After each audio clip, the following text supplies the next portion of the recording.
ఆయన మన క్యాంప్ కార్యాలయంలో కూర్చుంటారు. మెదక్ నాయకులందరూ నిలబడి ఉంటారు ఆయన దగ్గర గులాంగిరి చేస్తారు. ఆయన సిద్దిపేటలో ఉన్న నాయకుల దగ్గరనే మెదక్ నాయకులందరూ గులాంగిరి. ఈ విధమైన పరిస్థితి ఏర్పడ్డది బీఆర్ఎస్ పార్టీలో.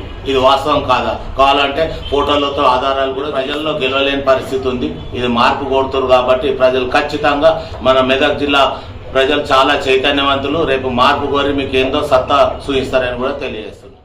మరి మెదక్ నియోజకవర్గంలో మరి ఎన్నికలు జరుగుతున్నాయా? మరి అధికార పార్టీకి ఎన్నికల నియమాల నుంచి ఏమైనా మినహాయింపు ఇచ్చారని చెప్పేసి జిల్లా కలెక్టర్ గారిని, మరి స్థానికంగా ఉన్నటువంటి ఎస్పీ గారిని, డిఎస్పీ గారిని సూటిగా ప్రశ్నిస్తాం. మరి అర్ధరాత్రి పూట పక్క నియోజకవర్గం నుంచి పెద్ద ఎత్తున డబ్బులు వస్తా ఉంటే మరి ఇప్పటి వరకు కూడా 1 లక్ష రూపాయలు కూడా సీజ్ చేయలేనటువంటి చెక్ పోస్టులు మరి ఉన్నట్టా లేనట్టా అని చెప్పి ప్రశ్నిస్తాం. అధికార పార్టీకి సంబంధించి జిల్లా మంత్రి గారు నియోజకవర్గంలో పెద్ద ఎత్తున వారి మనుషుల ద్వారా దాదాపు ఇప్పటికే 30 నుంచి 40 కోట్ల రూపాయలు మెదక్ నియోజకవర్గంలో చేరుకున్నాయని చెప్పేసి మా దగ్గర సమాచారం ఉంది. మరి ఇలా మండలాల వారీగా అనేక రకాల డబ్బులు అక్కడక్కడ ఏర్పాట్లు చేసుకొని మరి ఇక్కడ మా పార్టీకి సంబంధించినటువంటి కార్యకర్తలు కావచ్చు, ఓటర్లను కావచ్చు మభ్య పెడతా ఉంటే మరి జిల్లా కలెక్టర్ గారు పోలీస్ బృందం కూడా ప్రేక్షక పాత్ర వహించడం వెనుక ప్రజాస్వామ్యంలో మరి చట్టాలు పనిచేస్తున్నా లేదా అని చెప్పేసి ఒక అనుమానం వ్యక్తం చేస్తున్నారు. జిల్లా కలెక్టర్ గారు, డిఎస్పీ గారు తక్షణమే మరి అధికార పార్టీకి సంబంధించినటువంటి డబ్బులు ఎక్కడెక్కడ ఉన్నాయో మేము చూపిస్తాం, వారు తక్షణమే వచ్చి మరి సీజ్ చేయగలరా అని చెప్పి గుర్తుపెట్టుకోవాలి. రైతులందరూ గుర్తుపెట్టుకోవాలి. కేవలం ఒక ఇచ్చిన మీరు 10,000 రైతు బంధుతోని రుణమాఫీ వెళ్ళిపోయింది, రైతుల సబ్సిడీ పోయింది, విత్తనాల సబ్సిడీ పోయింది, ఇన్పుట్ సబ్సిడీ పోయింది, డ్రిప్ సబ్సిడీ పోయింది, ఇన్ని రకాల సబ్సిడీలు పోయినాయి. రైతు గిట్టుబాటు ధర కూడా పోయింది. మీరు చేసిన కథలకు ఏ ఒక్క పని కూడా కాలేదు. ముఖ్య నాయకులకు, అదేవిధంగా పాత్రికా మిత్రులకు, ఎలక్ట్రానిక్ మీడియా, అదే ప్రింట్ మీడియా నాయకులకు అందరికీ పేరు పేరున నమస్కారాలు. అయితే స్థానిక ఎమ్మెల్యే గారు నిన్న నిజాంపేటలో మాట్లాడుతూ 70 సంవత్సరాలు పరిపాలన చేసింది కాంగ్రెస్ పార్టీ, ఇప్పటికి 70 సార్లు ఓటేసినాం, ఏం చేసిందో చెప్తారు కాంగ్రెస్ పార్టీకి. అమ్మ పద్మదేవి గుర్తు పెట్టుకోవాలి, మీరు కాంగ్రెస్ పార్టీ ఏం చేసిందో 70 సంవత్సరాల కాలంలో ఏం చేసిందో ప్రజలందరికీ తెలుసు. 2004లో కాంగ్రెస్ పొత్తుతోనే, కాంగ్రెస్ సహకారంతోనే మీరు ఎమ్మెల్యే అయిన సంగతి మర్చిపోవద్దు. అదేవిధంగా మంత్రి గారు ఎమ్మెల్యే కాకుండా మంత్రి అయింది కూడా కేవలం కాంగ్రెస్ పార్టీ దయదక్షల వల్లే, అది మర్చిపోవద్దు మీరు. అదేవిధంగా 2014లో తెలంగాణ ఉద్యమాన్ని గౌరవిస్తూ సోనియా గాంధీ తెలంగాణ ఇస్తేనే మళ్ళీ ఒకసారి మీరు డిప్యూటీ స్పీకర్ అయ్యారు. ఆ తర్వాత మళ్ళీ 2010లో ఎమ్మెల్యే అయ్యారు. ఇది మీరు చేసిన కథ, మీరు చేసిన కాంగ్రెస్ పార్టీ చేసిన గొప్పతనం. మళ్ళీ ఏం చెప్తున్నారంటే 70 సంవత్సరాల కాలంలో రైతు బంధు ఇచ్చిందా కాంగ్రెస్ పార్టీ? అదేవిధంగా రైతు బంధు ఇచ్చిందా, ఏం చేసింది రైతులకు అని అడుగుతారు. 70 సంవత్సరాల కాలం మీరు ఇచ్చిందా కేవలం రైతు బంధుతోని రైతులకు ఎన్ని సబ్సిడీలు పోతున్నాయో ఒకసారి గుర్తుపెట్టుకోవాలి. రైతులందరూ గుర్తుపెట్టుకోవాలి. కేవలం ఒక ఇచ్చిన మీరు 10,000 రైతు బంధుతోని రుణమాఫీ వెళ్ళిపోయింది, రైతుల సబ్సిడీ పోయింది, విత్తనాల సబ్సిడీ పోయింది, ఇన్పుట్ సబ్సిడీ పోయింది, డ్రిప్ సబ్సిడీ పోయింది, ఇన్ని రకాల సబ్సిడీలు పోయినాయి. రైతు గిట్టుబాటు ధర కూడా పోయింది. మీరు చేసిన కథలకు ఏ ఒక్క పని కూడా కాలేదు. ఇక మీరు ఆరోగ్యశ్రీకి సంగతి చెప్తారా? ఆరోగ్య సంగతి కూడా ఎప్పుడు కూడా కాలేదు. మీరు చెప్తున్న ఆ రాజశేఖర రెడ్డి కాలంలో ఎంత పెద్ద రోగం వచ్చినా, ఎంత పెద్ద హాస్పిటల్కైనా ఫ్రీగా వైద్యం చేసిన అధికారం ఉండే. కానీ మీరు 9 సంవత్సరాల కాలంలో ఏ ఒక్క పేదలు కూడా సాయం చేయలేదు, ఆరోగ్యశ్రీని మర్చిపోయారు. ఈ రకంగా మీరు ఎన్నో కథలు చెప్తారు కాంగ్రెస్ పార్టీ గురించి. కాంగ్రెస్ పార్టీ గురించి మాట్లాడే అర్హత కూడా మీరు లేదు. ఇదోసారి కాంగ్రెస్ పార్టీ వస్తే పేదలకు బడుగు బలలకు సాయం చేసే పార్టీ కాంగ్రెస్ పార్టీ. రైతు బంధు ఇచ్చిందా, ఏమి ఇచ్చిందా అని అడుగుతున్నారు. మీరు ఏ ఇచ్చిన స్కీమ్ కూడా పూర్తి కాలేదు. మీరంతా పెన్షన్ ఇచ్చిందా అని అడుగుతున్నారు. మీరు కేవలం 2,000 పెన్షన్ ఇచ్చి చేతులు పుట్టున్నారు. కానీ కాంగ్రెస్ పార్టీ కాలంలో 200 రూపాయలు ఇంట్లో ఎంతమందికి ఇస్తే అంతమందికి ఇచ్చింది. ఆ రోజు 2,000 రూపాయలు ఇది దాదాపు 4,000 రూపాయలకు సమానం. హౌసింగ్ రిలీజ్ అని చెప్పారు. ఇదే కేసీఆర్ గారు చెప్పారు. అల్లుడు వస్తే వండాలి, గోడిన గమ్మాలి, మేకని కట్టాలి అని చెప్పి కాంగ్రెస్ పార్టీలు కోడిగుడ్లను చిన్న గుడ్లను కట్టించారు. మేము అసలు డబుల్ లీటర్ కట్టిస్తామని చెప్పిండు. నియోజకవర్గంలో ఎక్కడ కూడా డబుల్ కట్టడం కట్టియలేరు. మేము సవాల్ విసురుతున్నాం. ప్రతి ఊర్లో కూడా ఇందిరా లేని ఊరే ఉండదు. కానీ మీ డబుల్ బెడ్రూమ్లో ఉందా చూస్తారా? ఎందుకమ్మా కలుబెల్లి మాటలు? మీ ఓటమి ఖాయమైపోయింది. ఓటమి ఖాయమైపోతే పిచ్చి పిచ్చి ప్రయోజనాలు చేస్తున్నారు. ఇక హరీష్ రావు గారి పర్యటనలు ఎన్ని పర్యటనలు ఉంటే మా కాంగ్రెస్ పార్టీ బలంగా ఉంటుంది. తప్పకుండా ప్రజలు కర్రుగార్చి వాట పెట్టడానికి సిద్ధంగా ఉన్నారు. హరీష్ రావు గారు సిద్ధంగా ఉండాలని చెప్తున్నాం.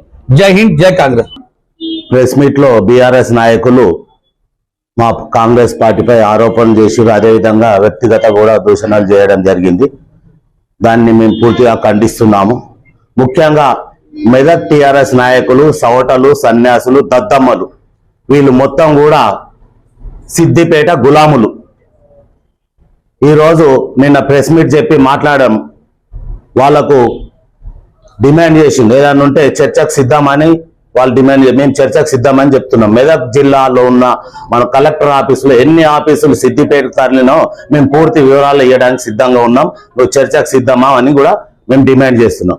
ముఖ్యంగా మెదక్ జిల్లా కలెక్టర్ ఆఫీస్ పేరుకు మాత్రమే కలెక్టర్ ఆఫీస్. ఇందులో సెరికల్చర్ డిపార్ట్మెంట్ హైదరాబాద్ లో ఉంది, ఫారెస్ట్ సర్కిల్ ఆఫీస్ సిద్దిపేటలోనే ఉంది, పంచాయతీ ఎస్సీ ఆఫీసు సిద్దిపేటలోనే ఉంది, ఉమెన్స్ డిగ్రీ కాలేజ్ కూడా సిద్దిపేట తీసుకెళ్లారు. ఇది రాజీవ్ నగర బాట అప్పుడు మన వైఎస్ రాజశేఖర రెడ్డి గారు మెదక్కు మహిళా డిగ్రీ కాలేజ్ శాంక్షన్ చేస్తే తర్వాత ఈయన హరీష్ రావు గారు తీసుకెళ్ళింది. ఇది వాస్తవం కాదా?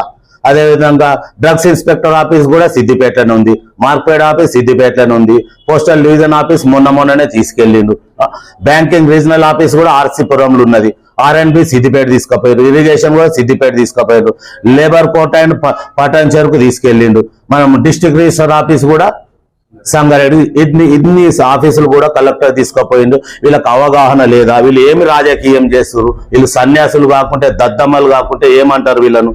అదే విధంగా మీ కాంగ్రెస్ పార్టీ వాళ్ళని తిరగనీయమని ఛాలెంజ్ చేస్తారు. మీతోటి కాని పని. కాంగ్రెస్ పార్టీ మా నాయకులు కాదు, ఊర్లలో పోయి మా కార్యకర్తలను కూడా మీరు టచ్ చేయలేరని కూడా చెప్తున్నాము. ప్రజలు ఈ రోజు మిమ్మల్ని తిరస్కరిస్తురా, మమ్మల్ని తిరస్కరిస్తుందా అందరు గమనిస్తున్నారు. ఇది బాగా ఆలోచించాలి. ఇంకో విషయం ఏంటంటే ప్రభాకర్ రెడ్డి గారి మీద హత్యాయత్నం జరిగింది. దానికి మేము తీవ్రంగా ఖండిస్తున్నాం. ముఖ్యంగా ప్రజాస్వామ్యంలో ఈ హత్య రాజకీయాలు అనేది మా కాంగ్రెస్ పార్టీ ఇన్నేళ్ల చరిత్రలో ఏ రోజు కూడా చేయలేదు. అటువంటిది ఈ రోజు అక్కడ జరిగిన దానికి మా మీద వేయడం, అబాండాలు వేసి ఏదో లబ్ధి పొందాలని చూస్తున్నాం, కానీ అది జరగని పని. ముఖ్యంగా ఆయన మీద ఎలాంటి జరిగిందో మేము కూడా ఏం చెప్తున్నామంటే, ఇప్పుడు ప్రభుత్వం మీ చేతిలో ఉంది. మీరు సరి అయిన నివేదికలు సిబిసిఐ ద్వారా చేస్తారా, ఏ విధంగా చేస్తారా చెయ్యండి. నిందితులను దోషులను పట్టుకొని శిక్షించండి. దానికి మేము పూర్తి మద్దతు ఇస్తాం. ఒకవేళ మీరు చేయకుంటే మేమే ఆయన మీద ఒక పౌరునిగా హత్యా ప్రయత్నం ఏ విధంగా జరిగింది హైకోర్టులో పిల్లేసి మీ ప్రభుత్వానికి హెచ్చరికగా మేము పిల్లేసి మేము సుప్రీంకోర్టుకి వెళ్తామని కూడా తెలియజేస్తున్నాం. ఎందుకంటే ప్రజాస్వామ్యంలో హత్యలు ఉండవు, ఓన్లీ ఆత్మహత్యలే ఉండాలి. ఆత్మహత్యలు ఏంటంటే ఈ రోజు మెదక్ నియోజకవర్గంలో పోటీ జరుగుతుంది, ఓటమి చెందిన వాళ్ళు ఆత్మహత్యలు అంటారు. వాళ్ళు అవే ఉంటాయి తప్ప హత్యలు అనేటివి ఎక్కడ ఉండవు రాజకీయంలో. వాస్తవంగా అసలు మాకు హత్య రాజకీయాలు మా మీద వేయడం చాలా తప్పు. ముఖ్యంగా ప్రభాకర్ రెడ్డి గారు 10 సంవత్సరాలు 2 టర్ములు ఎంపీగా ఉన్నారు. ఆయన మీరే మీ గుట్లదే పెట్టుకున్నారు. ఎన్నడూ కూడా మా మెదకు ముఖం కూడా చూపించలేరు. మీ సిద్దిపేట, మీ గజ్వేల్కే మీ దగ్గరనే పెట్టుకున్నారు. ఏ రోజైనా మా మెదక్ వచ్చిరా చేసిరా? మరి ఒక ఎంపీ గారికి సెక్యూరిటీ లేకుండా మీరు ఏ విధంగా పోయారు, ఏ విధంగా చేసారు? మరి ఇది నాటకాలా లేకుంటే జరిగింది వాస్తవం అనేది రేపు మేము హైకోర్టులో పిల్లేసి దాని ద్వారా తెలుసుకుంటామని కూడా తెలియజేస్తున్నాం. మరి గత నెల రోజులుగా మెదక్ నియోజకవర్గంలో ఎన్నికల ప్రచారం జరుగుతూ ఉంది. ఎన్నికల కోడ్ వచ్చిన వెంటనే ఎన్నికల కోడ్ నియమావళి అమల్లో ఉందని చెప్పేసి అన్ని రకాల చెక్ పోస్టులు, అన్ని రంగాలకు సంబంధించినటువంటి అధికారులను అప్రమత్తం చేస్తున్నటువంటి పోలీస్ రిటర్నింగ్ ఆఫీసర్ అధికారులకు నేను ముఖ్యంగా సూచన చేయదలుచుకున్నాను. మరి మెదక్ నియోజకవర్గంలో మరి ఎన్నికలు జరుగుతున్నాయా, మరి అధికార పార్టీకి ఎన్నికల నియమావళి నుంచి ఏమైనా మినహాయింపించారా అని చెప్పేసి జిల్లా కలెక్టర్ గారిని, మరి స్థానికంగా ఉన్నటువంటి ఎస్పీ గారిని, డిఎస్పీ గారిని సూటిగా ప్రశ్నిస్తా ఉన్నాం. మరి అర్ధరాత్రి పూట పక్క నియోజకవర్గం నుంచి పెద్ద ఎత్తున డబ్బులు వస్తా ఉంటే మరి ఇప్పటి వరకు కూడా 1 లక్ష రూపాయలు కూడా సీజ్ చేయలేనటువంటి చెక్ పోస్టులు మరి ఉన్నట్టా లేనట్టా అని ప్రశ్నిస్తా ఉన్నాం. మరి అధికార పార్టీకి సంబంధించి జిల్లా మంత్రి గారు నియోజకవర్గంలో పెద్ద ఎత్తున వారి మనుషుల ద్వారా దాదాపు ఇప్పటికే 30 నుంచి 40 కోట్ల రూపాయలు మెదక్ నియోజకవర్గంలో చేరుకున్నాయని చెప్పేసి మా దగ్గర సమాచారం ఉంది. మరి ఇలా మండలాల వారీగా అనేక రకాల డబ్బులు అక్కడక్కడ ఏర్పాట్లు చేసుకొని మరి ఇక్కడ మా పార్టీకి సంబంధించినటువంటి కార్యకర్తలే కావచ్చు, ఓటర్లను కావచ్చు మభ్య పెడతా ఉంటే మరి జిల్లా కలెక్టర్ గారు, పోలీస్ బృందం కూడా ప్రేక్షక పాత్ర వహించడం వెనుక ప్రజాస్వామ్యంలో మరి చట్టాలు పనిచేస్తున్నా లేదా అని చెప్పేసి ఒక అనుమానం వ్యక్తం చేస్తా ఉన్నాం. మరి జిల్లా కలెక్టర్ గారు, డిఎస్పీ గారు తక్షణమే మరి అధికార పార్టీకి సంబంధించినటువంటి డబ్బులు ఎక్కడెక్కడ ఉన్నాయో మేము చూపిస్తాం, వారు తక్షణమే వచ్చి మరి సీజ్ చేయగలరా అని చెప్పేసి అడుగుతా ఉన్నాం. మరి గతంలో కూడా మేము అధికారిక ఎమ్మెల్యే క్యాంపు కార్యాలయంలో పార్టీ కార్యక్రమాల్లో జరపడం పట్ల అది ఎన్నికల నియమాలకు వ్యతిరేకం అని చెప్పేసి ఫిర్యాదు చేసినప్పటికీ కూడా నిన్నటికి నిన్న క్యాంపు కార్యాలయంలో వారు పెట్టినటువంటి పత్రికా విలేకరుల సమావేశం ఏదైతే ఉందో అది కాంగ్రెస్ పార్టీని వ్యతిరేకంగా పెట్టినటువంటి సమావేశం ఏదో ఉన్నది పూర్తిగా ప్రభుత్వ బంగ్లాలో జరిగింది. మరి కమిషనర్ గారు ఎటువైరని అడుగుతా ఉన్నాం. మరి వారు ఎన్నికల కోడ్ను ఉల్లంఘిస్తుంటే మేము ఒక జెండా కోసం పర్మిషన్ ఉందా అది రిటర్న్ లో చూపెట్టాలన్నటువంటి కమిషనర్ గారు మరి నిన్న సమావేశం జరిగితే మరి ఎమ్మెల్యే క్యాంపు కార్యాలయం సీజ్ చేసే దమ్ముందా అని చెప్పేసి మెదక్ మున్సిపల్ కమిషన్ ప్రశ్నిస్తా ఉన్నాం. మరి ఎన్నికల నియమాలు కేవలం కాంగ్రెస్ పార్టీ కోసమే కాదు, మరి అన్ని రాజకీయ పార్టీలకు కూడా వర్తిస్తుంది. మరి రిటర్నింగ్ ఆఫీసర్ ఏం చేస్తున్నారు, పోలీస్ అధికారులు ఏం చేస్తున్నారు, మరి మున్సిపల్ కమిషనర్ ఏం చేస్తున్నారు అని సూటిగా ప్రశ్నిస్తా ఉన్నాం. మరి ఎమ్మెల్యే క్యాంపు కార్యాలయం అంటే కేవలం ఎమ్మెల్యే గారికి సంబంధించిన నివాస కార్యాలయం మాత్రమే, వారి అధికారిక కార్యక్రమాలు ఏర్పాటు చేసుకోవడానికి మాత్రమే. మరి అట్టి క్యాంపు కార్యాలయంలో అది పూర్తిగా పార్టీ ఆఫీస్ మార్చడం వెనుక మరి అధికారుల ప్రోత్సాహం కూడా ఉన్నట్టు కనబడతా ఉంది. మరో విషయం చెప్పదలుచుకున్నాను. మరి నిన్న మెదక్ పట్టణ మున్సిపల్ చైర్మన్ గారు ప్రెస్ మీట్ పెడుతూ నియోజకవర్గంలో కాంగ్రెస్ పార్టీ నాయకులను మేము అనుకుంటే తిరగనీయమని చెప్తా ఉన్నారు. వారికి సూటిగా ప్రశ్నించదలుచుకుంటా ఉన్నాను. మరి గడిచిన 15-20 రోజుల నుంచి మరి మీ బీఆర్ఎస్ నాయకులు గ్రామాలలో తిరుగుతా ఉంటే గ్రామ పొలిమేరల్లోనే గ్రామస్తులు అడ్డుకుంటున్నటువంటి సందర్భాలు కనబడతా ఉన్నాయి. మరి మీ దేవేందర్ రెడ్డి గారు గ్రామాలలో తిరిగే పరిస్థితి లేదు కాబట్టే మరి జిల్లా కార్యాలయంలో బంధించిన మాట వాస్తవం కాదా, అతని తిరగొద్దని చెప్పేసి జిల్లా మంత్రి గారు ఆదేశాలు జారీ చేయాలని చెప్పి అడుగుతా ఉన్నాం. మరి నాకు రాజకీయ ఓనమాలు నేర్పించినటువంటి మల్లికార్జున గురించి 2 విషయాలు మాట్లాడదలుచుకున్నాను. మరి ఇలా చంద్రపాల్ గారు ఉద్యమ ద్రోహి, ఇలా మీకు కూడా వెన్నుపోటు పొడిచి మీరు ప్రాతినిధ్యం వహించినటువంటి వార్డులో మీరు ఓడిపోతే తన చైర్మన్ అవుతా అని చెప్పేసి మీకు వ్యతిరేకంగా పార్టీలో ఉంటూ మీకు వ్యతిరేకంగా డబ్బులు వంచినటువంటి వ్యక్తి పక్కన మీరు నిలబడి ప్రెస్ మీట్లు పెట్టి ఇలా కాంగ్రెస్ పార్టీని విమర్శించడం నిజంగా కూడా మేము బాధపడతా ఉన్నాం. మరి వారు మొన్న 2020 ఎన్నికలలో వారు చైర్మన్ సీట్ దక్కించుకోవడం కోసం అటు మిమ్మల్ని ఇటు నన్ను మీకు సంబంధించినటువంటి మనుషులను ఓటమి కోసం డబ్బులు ఖర్చు పెట్టినమాట వాస్తవం కాదా, ఇందులో వాస్తవం లేదా అని చెప్పేసి మాట్లాడుతూ ఉన్నాం. ఇవేవి వాస్తవాలు కావంటే మీరు బహిరంగంగా ప్రెస్ మీట్ పెట్టి ఈ 2 కోట్ల రూపాయలు తినలేదు, 2 కోట్ల రూపాయలు తీసుకోలేదని చెప్పేసి నా గురువు గారు అయినటువంటి మల్లికార్జున గారు చెప్పగలుగుతారని అడుగుతా ఉన్నాను. ఉద్యమ కాలంలో మమ్మల్ని అందరినీ కూడా మీ వెంట నడిపించి గడిచిన 20 ఏళ్లుగా మీతో పాటు నడిచినటువంటి మీ నాయకత్వాన్ని పనిచేయడం జరిగింది. మా మనసు బాధ ఇక్కడ వైపు రావడం జరిగింది.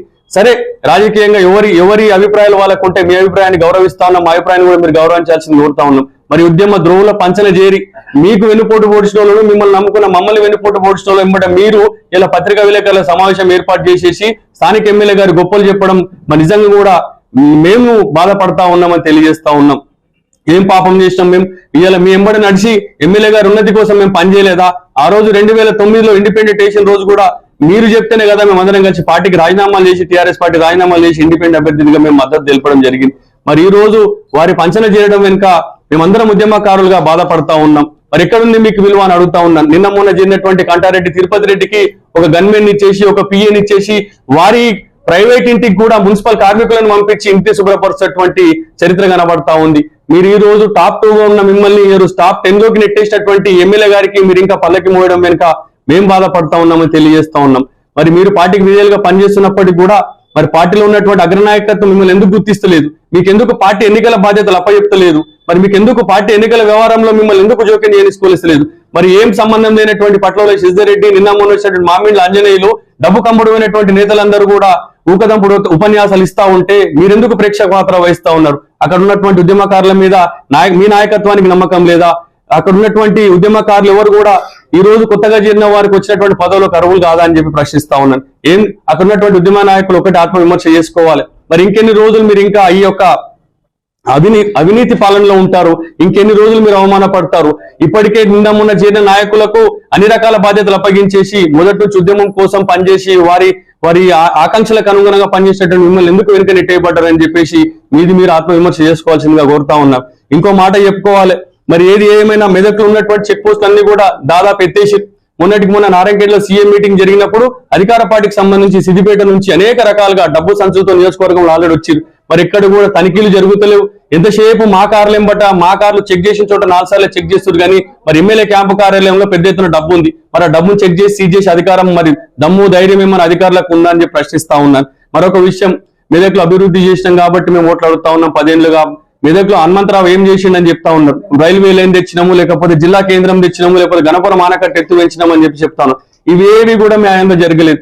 రైల్వే లైను మెదక్ ప్రజల చిరకాల వాంఛ, చిరకాల కోరిక, ఈ ప్రాంత ప్రజల డిమాండ్ ఉండే కాబట్టి ఆనాడు దివంగత ఎంపీ నరేంద్ర గారి హయాంలో పార్లమెంట్ సభ్యులు ఉన్నప్పుడు, రాజశేఖర రెడ్డి ముఖ్యమంత్రిగా ఉన్నప్పుడు, ఇక్కడ ఉద్యమాలు జరుగుతున్నప్పుడు అది పార్లమెంట్ లో మంజూరు చేసినటువంటి ఘనత ఎంపీ నరేంద్ర గారి. అప్పుడు కేంద్ర ప్రభుత్వం మంజూరు చేస్తున్నప్పుడు రాష్ట్ర ప్రభుత్వ వాటాను ప్రకటిస్తే మేము మెదక్ రైల్వే లైన్ ఇస్తామని చెప్తే రాజశేఖర రెడ్డి గారు ముఖ్యమంత్రి ఉన్నప్పుడు రాష్ట్ర ప్రభుత్వ వాటాగా ఆ రైల్వే లైన్ ప్రాజెక్ట్ 17.6 కిలోమీటర్ సంబంధించినటువంటి ఎస్టిమేషన్ కాస్ట్ లో 50% రాష్ట్ర ప్రభుత్వమే భరించుకుంటుందని చెప్పేసి రాజశేఖర రెడ్డి గారు అప్పుడు జీవో తీయడం జరిగింది. ఇక జిల్లా కేంద్రం విషయానికి వస్తే జిల్లా కేంద్రం స్వతంత్రం ఏర్పడ్డప్పటి నుంచి ఈ ప్రాంతంలో జిల్లా కేంద్రం ఉంది. కొత్తగా మీరు తెచ్చింది ఏం లేదు. జిల్లా కేంద్రం ఆల్రెడీ ఉంది కాబట్టి ఇక జిల్లా కేంద్రం మంజూరైంది. కాబట్టి ఇవేవి కూడా మీ గొప్పలు కావని చెప్పేసి స్థానిక ఎమ్మెల్యే గారికి సూచిస్తా ఉన్నాను. గణపురం ఆనకట్ట 2014లో గౌరవ ముఖ్యమంత్రి కేసీఆర్ గారు శిలాఫలకం వేయడం జరిగింది. మేము ఆనకట్ట ఎత్తు పెంచడం, మేము 30,000 ఎకరాల రైతులకు సాగునీటిని అందిస్తున్నామని చెప్పేసి వేదికల మీద ప్రసంగాలు చేస్తా ఉన్నారు. మరి 2015లో 100 కోట్ల ప్యాకేజీలకు సంబంధించి గణపురం ఆనకట్ట ఎత్తు పెంపు కోసము నిధుల మంజూరు కోసము శిలాఫలకం వేయడం జరిగింది. మరి ఇప్పటి వరకు అక్కడ భూసేకరణ పనులు కూడా ప్రారంభం కాలేదు. ప్రధానంగా అక్కడ ఆనకట్ట ఎత్తు పెంపు కూడా ఇంకా ప్రారంభం కాలేదు. మరి ఆ గణపురం ఆనకట్ట ఎత్తు పెంపు విషయంలో కూడా రాజశేఖర రెడ్డి గారు బ్రతికున్నప్పుడు జైకా నిధుల కింద దాదాపు 30 లక్షల రూపాయల నిధులు మంజూరు చేసే విషయం మర్చిపోయినారని చెప్పేసి అడుగుతా ఉన్నారు. ఇవన్నీ కూడా కాంగ్రెస్ ప్రభుత్వం చేసినవే. తెలంగాణ రాష్ట్రం ఏర్పడిన తర్వాత ప్రజలు మీకు అధికారం ఇచ్చారు కాబట్టి దాన్ని ముందుకు తీసుకుపోయారు, కానీ ఇవన్నీ కూడా కాంగ్రెస్ ప్రభుత్వ హయాంలో మంజూరైన సంబంధించిన విషయం తెలియజేస్తా ఉన్నారు. అనేక రకాలుగా మెదక్ ప్రాంతాన్ని వెనుకకు నెట్టేసి ఇక్కడ ఉన్నటువంటి 18 కార్యాలయాల మీద పెద్దలు మాట్లాడినట్టు దాదాపు కార్యాలయాలన్నీ సిద్దిపేట తరలిపోయినాయి. మరి సిద్దిపేట తరలిపోయిన కార్యాలయాలు కూడా తరలిపోలేదని చెప్పేసి అబద్ధాలు మాట్లాడుతూ ఉన్నారు నాయకులు. మరి ఇలా అబద్ధాలు మాట్లాడడం వెనుక మరి ప్రజలు గమనిస్తా ఉన్నారు. ఈ ప్రాంతాన్ని 10 ఏళ్ల అధికారంలో 20 ఏళ్లు వెనక్కి నెట్టేయడం జరిగింది. కాబట్టి ఒకటి సూచిస్తున్నాను, మీకు ప్రజలలో ఓటు అడిగే నైతిక హక్కు కోల్పోయారు. నియోజకవర్గంలో దేవేంద్ర రెడ్డి గారి అవినీతిని ప్రజలందరూ కూడా చర్చించుకుంటా ఉన్నారు. గ్రామాన ఈ రోజు ప్రచారానికి వెళ్ళి ఓటు అడిగితే ఓటు అడగలేనివంటి పరిస్థితి వాళ్ళకు వచ్చేసింది. కాబట్టి ఈరోజు ఒక అభద్రతా భావంతో మేము ఆఫీసులో లేవు, కాంగ్రెస్ పార్టీ నాయకులు నియోజకవర్గం తిరగని మాకు ఈ రోజు ప్రజలు బ్రహ్మరథం పడతా ఉన్నారు, ప్రజలు ఆదరిస్తా ఉన్నారు. నియోజకవర్గంలో ఏ గ్రామానికి వెళ్ళినా కానీ కూడా మేము మీ వైపు ఉన్నామని చెప్తున్నారు. మీ అవినీతి గురించి మాత్రం చర్చిస్తున్నారు. కాబట్టి ఖచ్చితంగా రోహిత్ గారు ఈ నియోజకవర్గంలో బ్రహ్మాండమైనటువంటి మెజార్టీతో గెలవబోతా ఉన్నారు. మరి ముఖ్యంగా మామిళ్ళ ఆంజనేయులు గారు మరి ఇటీవలే కాలంలో మరి ఇటువైపు బేరం కుదరక అటువైపు బేరం కుదిరించుకొని వెళ్ళినటువంటి నాయకుడు కూడా మైక్ పట్టుకొని మాట్లాడుతూ రోహిత్ కి ఏం అనుభవం ఉంది, వారు ఒకవేళ ఎమ్మెల్యే అయితే దాడులు జరుగుతాయని మాట్లాడుతూ ఉన్నారు. అయ్యా మీకు సూటిగా ప్రశ్నిస్తా ఉన్నాను, 2014 తెలంగాణ రాష్ట్రం ఏర్పడ్డ వెంటనే ఈ ప్రాంతం నుంచి విజయశాంతి గారు పోటీ చేస్తే మీరు కోవట్టుగా పనిచేసి విజయశాంతికి వెన్నుపోటు పొడిచినటువంటి చరిత్ర మీరు. 2014 తర్వాత కాంగ్రెస్ పార్టీలో ఉంటూనే అధికార పార్టీకి తొత్తులుగా మారి అధికార పార్టీని బ్లాక్ మెయిల్ చేస్తూ ఇక్కడ కాంగ్రెస్ పార్టీ కార్యకర్తల మెడలు పోసి వారికి దక్కాల్సిన పదవులను దక్కనివ్వకుండా, రావాల్సిన పదవులను రానివ్వకుండా మీరు కేవలం మీ స్వలాభం కోసము మైకుల ముంగడుకు ఉపన్యాసాలు ఇచ్చి అధికార పార్టీ డబ్బులు ఇస్తే మాట్లాడినటువంటి వ్యక్తులు మీరు. 2018లో శశిరెడ్డి గారికి ఉపేందర్ రెడ్డి గారికి అన్నదమ్ముల మధ్యలో పంచాయతీ పెట్టి 24 లక్షల రూపాయలు తీసుకున్నటువంటి చరిత్ర మీది. 24 లక్షల రూపాయలు అక్కడ వైపే కాదు, అక్కడి నుంచి పార్టీ అంతర్గత వ్యవహారాలు కాంగ్రెస్ పార్టీకి సంబంధించినటువంటి అంతర్గత వ్యవహారాలు అధికార పార్టీకి చేరవేస్తే మీకు దాదాపు 15 లక్షల రూపాయలు 2018లో ఇదే ఎమ్మెల్యే పద్మా దేవేంద్ర రెడ్డి గారు మీకు ఇవ్వలేదా అని అడుగుతా ఉన్నాను. మొన్నటికి మొన్న మరి మీరు మాట్లాడుతూ ఉన్నారు ఎమ్మెల్యే గారు పూర్తిగా అవినీతిమయమైందని చెప్పేసి కాంగ్రెస్ పార్టీ ఇదే కండువా వేసుకొని మీరు మాట్లాడడం జరిగింది. మరి ఈ రోజు ఎక్కడ వాళ్ళు 10 ఏళ్ళు మంచోళ్ళయ్యారు, ఈ 10 రోజులలో ఎక్కడ వాళ్ళు మరి మీకు మంచి కనబడ్డారో బహిరంగంగా కూడా మీరు చెప్పాలి. కాంగ్రెస్ పార్టీ అవకాశం ఇచ్చి మిమ్మల్ని కౌన్సిలింగ్ చేసింది. మీ సుదీర్ఘ అనుభవం ఉన్నటువంటి మీరంటే కొద్దిగా గొప్ప, మాకు మేము బీఆర్ఎస్ పార్టీలో ఉన్నప్పుడు కూడా మీరంటే కొంచెం గౌరవం ఉంది, ఆ పూర్తి గౌరవం కూడా పోయింది. ఎంత డబ్బుకు అమ్ముడు పోతే మాత్రం వ్యక్తిగతాన్ని విమర్శించడం పద్ధతి కాదని చెప్పి తెలియజేస్తా ఉన్నాను. 2009లో గెలిచినటువంటి హనుమంతరావు గారు నియోజకవర్గానికి ఏం అభివృద్ధి చేసినట్టు ప్రశ్నిస్తున్నటువంటి మీకు సూటిగా 2009లో ఆ రోజు తెలంగాణ ఉద్యమం జోరుగా నడుస్తుంది, ప్రభుత్వం లేదు, ఎక్కడ కూడా మన ఎమ్మెల్యేలు ఎక్కడ కూడా నడవట్లేదు, వారికి ఉన్నటువంటి కొద్ది గొప్ప నిధులతో నియోజకవర్గాన్ని అభివృద్ధి చేసిందని చెప్పి గుర్తు చేస్తా ఉన్నాను. మీ ఇటీవల కాలంలో ఈ 6 నెలల కాలంలో కూడా హనుమంతరావు గారి చేత మీ సొంత పనులు కూడా చేయించుకున్నారు. ఆ విషయాన్ని నేను బహిరంగంగా చెప్పదలుచుకోలేదు, అది మీ మనసాక్షికి తెలుసు. అది కూడా మీరు ఒకసారి మీ ఆత్మ విమర్శ చేసుకోవాలని చెప్తున్నాను. ఖబర్దార్ మిమ్మల్ని హెచ్చరిస్తా ఉన్నాం. హనుమంతరావు గారిని అన్నంత మాత్రాన మీకు ఉన్న ప్యాకేజ్ ఏం పెరిగేది, భవిష్యత్తులో పదవులు ఏం పెరిగాయని తెలియజేస్తా ఉన్నాను. ప్రజలు మిమ్మల్ని అసహించుకుంటున్నారు, ప్రజలు మిమ్మల్ని తీవ్ర ప్రజల వ్యతిరేకతకు గురవుతున్నారు. కాబట్టి వారి మీద విమర్శలు మానుకొని మీ ఎమ్మెల్యే గారు చేసినటువంటి అభివృద్ధిని ప్రజలకు తీసుకుపోవాల్సిందిగా సూచిస్తున్నాం. ఇలా హనుమంతరావు గారిని అన్నంత మాత్రాన ఎవరు పెద్ద నేతలేం గారు, ప్రజలు ఇలా వారిని ఆదరించి ఇలా బ్రహ్మాండమైనటువంటి అపూర్వమైనటువంటి ఆదరమ్మలు చూపిస్తున్నారు. కాబట్టి ఏ ఊరికి వెళ్ళినా కానీ కూడా ఇలా రోహిత్ రావు గారికి స్వాగతం పలుకుతా ఉన్నారు. మరి ఈ రోజు 10 ఏళ్ళు మీరు అభివృద్ధి చేయలేదు కాబట్టి మిమ్మల్ని విమర్శిస్తా ఉన్నారు. కాబట్టి మీ ఆత్మ విమర్శను చేసుకున్న తర్వాతనే హనుమంతరావు గారిని విమర్శించాల్సిందిగా కోరుతా ఉన్నాను. వెన్నుపోటు చరిత్ర మీది, వెన్నుపోటు పొడిచిన చరిత్ర మీది. మీ పాదం మంచిది కాదని చెప్పేసి ప్రపంచానికి తెలుసు. మీరు ఎక్కడైతే పాదం మోపుతారో అది పతనానికి కారణమవుతుంది. నాడు విజయశాంతి, మొన్న ఉపేందర్ రెడ్డి, నేడు పద్మా దేవేంద్ర రెడ్డి గారు మీ వెన్నుపోటు చరిత్రలో నిలవబోతా ఉన్నారు. మరి తస్మాత్ జాగ్రత్త. హనుమంతరావు గారిని విమర్శించే ముందు మీరు మీకు మీరుగా ఆత్మవిమర్శ చేసుకోవాల్సిందిగా సూచిస్తా ఉన్నాం. మరి ముఖ్యంగా ఇక్కడ ఉన్నటువంటి అనేక కుల సంఘాలను మభ్యపెడతా ఉన్నారు.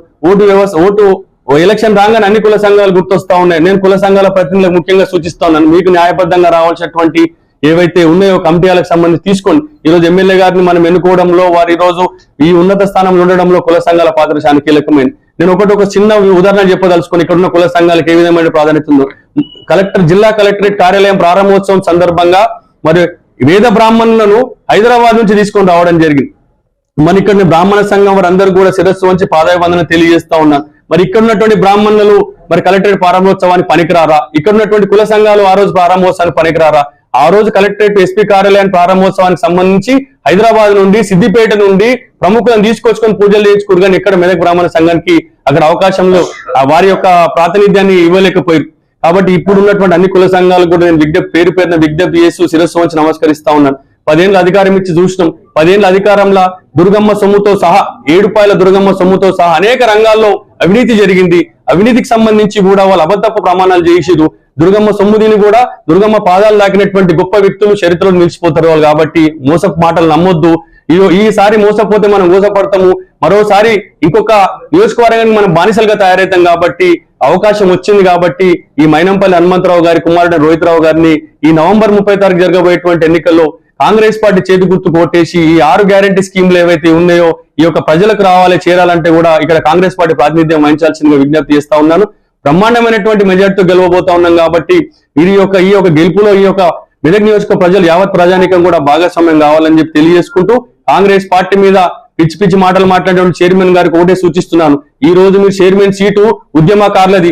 ఉద్యమకారులందరూ కూడా చెమట, రక్తం, ఆత్మ బలిదానాల మీద ఈ రోజు ఏర్పడ్డటువంటి సామ్రాజ్యంలో మీరు 2 కోట్ల రూపాయలకు దేవేంద్ర రెడ్డి గారికి చీకటి ఒప్పందంలో భాగంగా సంపాదించుకుంది. ఆ పదవికి మీరు అర్హులు గారు. ఆ సీట్లో కూర్చొని, చైర్మన్ సీట్లో కూర్చొని కాంగ్రెస్ లో తిరగనీయమంటే ఖబర్దార్ తెలియజేస్తా ఉన్నాను. మీరు ఎప్పుడు కూడా ప్రజలలోకి రాదు, ప్రజలలోకి ఓటడిగే హక్కు లేదు కాబట్టి క్యాంపు కార్యాలయం కూర్చొని ప్రెస్ మీట్లు పెడతా ఉన్నారు. మీకు నైతిక హక్కు లేదు, మమ్మల్ని విమర్శించే నైతిక హక్కు మీకు లేదని తెలియజేస్తూ రేపు జరగబోయే ఎన్నికల్లో రోహిత్ గారు బ్రహ్మాండమైనటువంటి మెజార్టీతో గెలవబోతా ఉన్నారు. ఖచ్చితంగా ఈ నియోజకవర్గం కాంగ్రెస్ పార్టీ ప్రాతినిధ్యం వహించబోతా ఉందని తెలియజేస్తా ఉన్నాను.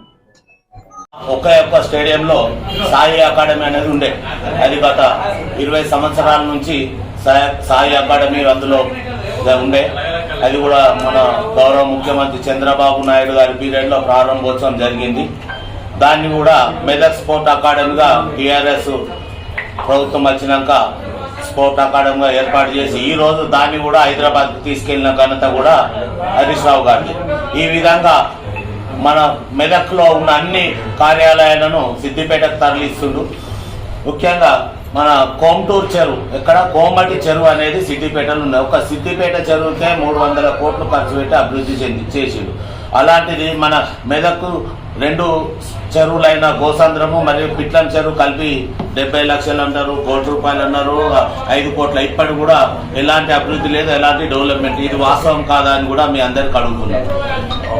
మీరందరూ మాట్లాడేది ఒక రకము, నేను ఒకటే చెప్తున్నా, మీ హరీష్ రావు గారినే చర్చకు రమ్మనండి. మేము అన్ని ఆధారాలతో చెప్తాం. ఎందుకంటే నువ్వు సిద్దిపేటకి ఏ విధంగా తీసుకెళ్ళినాం, ఏవేవి తీసుకెళ్ళినాం. మా మెదక్ జిల్లా అనేది ఈ రోజు కాదు, స్వతంత్రం వచ్చి నుంచి జిల్లా అనేది ఉన్నది. నువ్వు కొత్తగా 9 ఏళ్లకు ఏర్పాటు చేసిన జిల్లాకే నువ్వు అన్ని కార్యాలయాలు తీసుకున్నావు. ఈ రోజు ప్రతి ఒక్క యూనివర్సిటీ కూడా మాకు రాకుండా చేసినాం. మనం అదే విధంగా మన అప్పు కూడా తీసుకెళ్ళినాం మొత్తం. ఈ విధంగా ప్రతి ఒక్క కార్యాలయం తీసుకెళ్లి అక్కడ పెట్టినాయని వాస్తవం కాదా? మీ హరీష్ రావు గారితో మేము చర్చలకు డిమాండ్ చేస్తున్నామని తెలియజేస్తున్నాం. ఆయన మన క్యాంప్ కార్యాలయంలో కూర్చుంటారు, మెదక్ నాయకులందరూ నిలబడి ఉంటారు ఆయన దగ్గర గులాంగిరి చేస్తారు. ఆయన సిద్దిపేటలో ఉన్న నాయకుల దగ్గరనే మెదక్ నాయకులందరూ గులాంగిరి. ఈ విధమైన పరిస్థితి ఏర్పడింది బీఆర్ఎస్ పార్టీలో. ఇది వాస్తవం కాదా? కావాలంటే ఫోటోలతో ఆధారాలు కూడా చూపిస్తాం మేము. ఆయన కుర్చీలో కూర్చున్నారు, వీళ్ళంతా పక్కకు నిలబడ్డారు మొత్తం. ఎందుకు ఈ పరిస్థితి దాపురించింది? ఎందుకు? అయినా కానీ మీరు ప్రజల్లో గెలవలేని పరిస్థితి ఉంది. ఇది మార్పు కోరుతారు కాబట్టి ప్రజలు ఖచ్చితంగా మన మెదక్ జిల్లా ప్రజలు చాలా చైతన్యవంతులు. రేపు మార్పు కోరి మీకు ఏందో సత్తా చూపిస్తారని కూడా తెలియజేస్తున్నారు. ఓటమి భయం ఉన్నాం, ప్రజలు మమ్మల్ని ఆశీర్విస్తారు కాబట్టి మేము గెలుపు ధీమతం మేము ఉన్నాం. ఆ భయంతోనే పోలీసులు లేకుండా గ్రామాల్లో పర్యటించే పరిస్థితి లేదు. ఎమ్మెల్యే గారు దేవేంద్ర రెడ్డి గారు తిరిగితే ప్రజలలో కొడతారు, తిడతారని చెప్పేసి క్యాంప్ ఆఫీస్ లో తాళం వేసి కూర్చోబెట్టి కుల సంఘం ఈ అన్ని రాజకీయ నాయకులను కొనుగోలు చేసే కార్యక్రమం చేస్తున్నాం. ఈ రోజు మేము మెదక్ పట్టణంలో ప్రచారానికి వెళ్ళినాం. ఈ రోజు వాళ్ళకు కూడా పర్మిషన్ ఇవ్వడం జరిగింది. అయినా కానీ మేము మాకు పోలీసు వాళ్ళు వచ్చి చెప్తే పర్వాలేదు మేము మాది అయిపోయిందని చెప్పి మేము 1 o'clock అక్కడ నుంచి పక్కవాడు కూడా వెళ్ళినాం. ఎందుకంటే మేము అట్లా పారదర్శకత ఉంటాం. మా దగ్గర జగడాలు వద్దనే చెప్పిన పోలీసు వాళ్ళు పర్వాలేదన్నా మీరు రాకుండా అని చెప్పినా కానీ వాళ్ళు రావడం జరిగింది. అయినా మేము మాది మేము తప్పుకోవడం జరిగింది. పక్కవాడికి వెళ్ళిపోయాం. 4వ వార్డు మొత్తం ప్రచారం కంప్లీట్ చేసుకున్నాం. పొద్దున 9 గంటల నుంచి మధ్యాహ్నం వరకు. తర్వాత 18వ వార్డులోకి వెళ్ళడం జరిగింది.